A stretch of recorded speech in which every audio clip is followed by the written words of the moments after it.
Good morning from Fargo, North Dakota. Excuse me. Getting ready to fly back to Florida in my flip-flops, ready for my sunshine state that I love. But this morning I woke up and I was thinking about anxiety.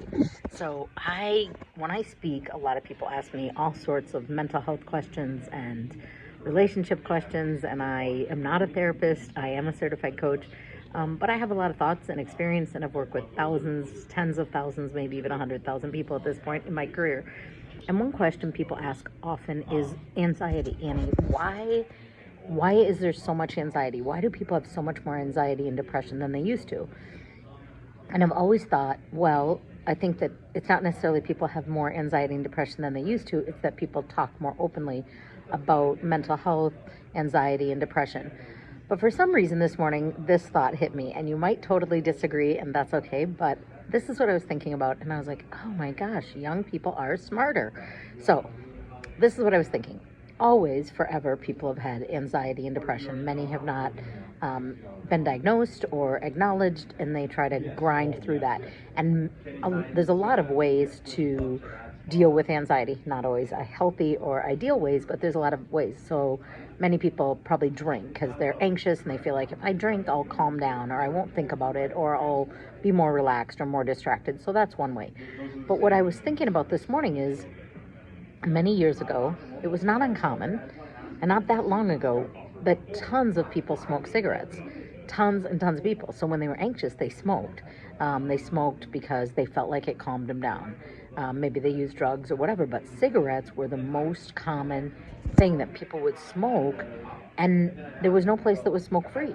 I mean, people smoked for anxiety. They put something in their hand, something in their mouth, and for them, they felt some sort of control. Smoking cigarettes was really common. And I started thinking about young people today. I don't know what age that is, whatever. 25 and under, we'll go with. They carry a bottle of water. I mean, my generation, and certainly the previous generations to me, did not carry a bottle of water with them. We're lucky if they drank a glass of water. In fact, my mom and my mother-in-law, we drank one glass of water today, 8 ounces. And I'm like, okay, that's not drinking water. Your body's made up of water, hydration.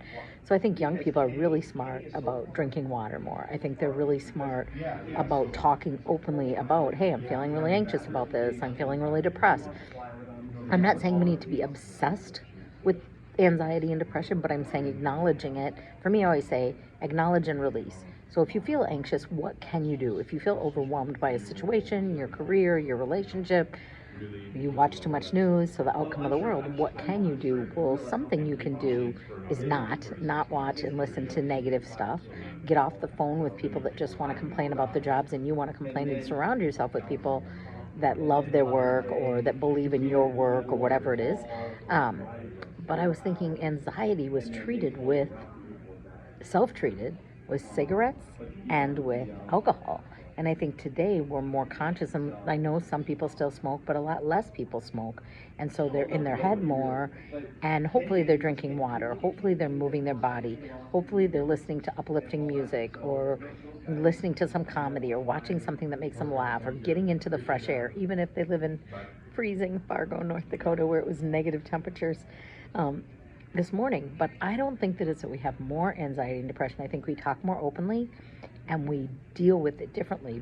Being excessive drinking is more noticed. I'm not saying people don't do it, but people talk more openly about, hey, and in fact, it's funny because last night and today, the bartender last night's like, I did dry January, but I felt so good, I'm still going. And I might just keep going, maybe till summer, maybe forever. And I just sat next to a group of young girls going to Nashville, and they're like, I'm going to do dry April. I think I should do that. And I don't think in the 50s and 60s there was such a thing as dry January or April or whatever. I don't think people talked about it makes me tired, or it makes me anxious, or I don't feel as calm when I'm always drinking or always going or whatever. And I just started thinking maybe this generation openly talks more about mental health or brain health, some people call it, or whatever you want to call it, or anxiety or depression. But also less people are smoking. So that's a good thing. That was my thought, is how it turned positive, was I was like, hey, that means less people are smoking. And maybe, hopefully, they're finding new coping medicines, coping mechanisms. And I was also thinking there is nothing wrong with medication, and certainly if your doctor it recommends you be on medication, please be on medication. If you decide to go off, please talk to your doctor and figure that out.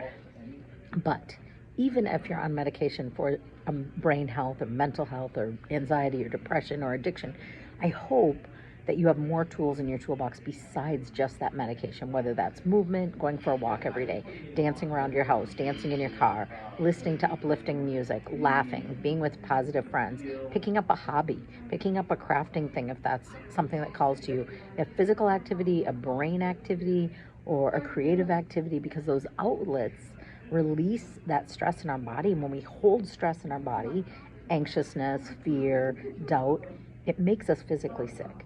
So if you want to be healthier, I always say acknowledge and release. So first acknowledge, hey, I'm overwhelmed by my work, my relationship, my health, whatever it is. So acknowledge what you're stressed about, and then figure out a strategy to get through it or get over it.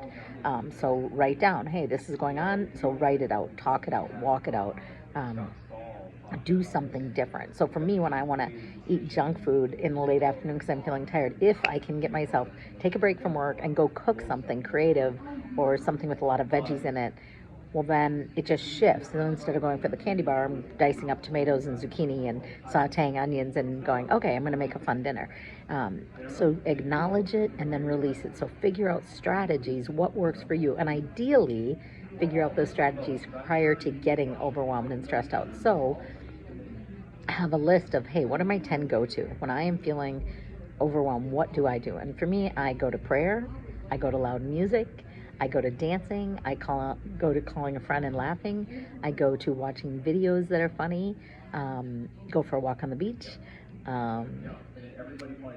make a video to encourage someone else. Don't think so much about myself and what's not working in my life, and give to somebody else. There's lots of things I like to do. Have a date night with my husband, call my kids, plan a trip, whatever it is. And so that's what I encourage you to do.